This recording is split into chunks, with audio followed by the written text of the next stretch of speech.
मुंबईसाठी पुढचे 3 तास हे अत्यंत महत्त्वाचे आहेत। पहाटेपासून मुंबईमध्ये पावसाची हजेरी पाहायला मिळते आणि पुढच्या 3 तासांमध्ये मुंबईसह उपनगरामध्ये जोरदार पावसाचा अंदाज देण्यात आलाय।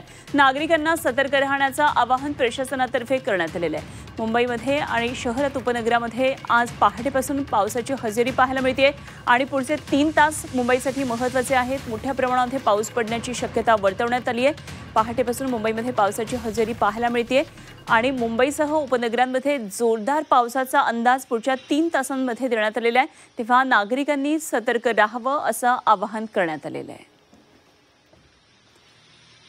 खरं तर कार्यालयात जाण्याच्या वेळेमध्ये पाऊस पडण्याची शक्यता आहे, त्यामुळे आपल्या प्रवासाचं वेळीच नियोजन करणं गरजेचं आहे। मुंबईकरांसाठी ही खास सूचना।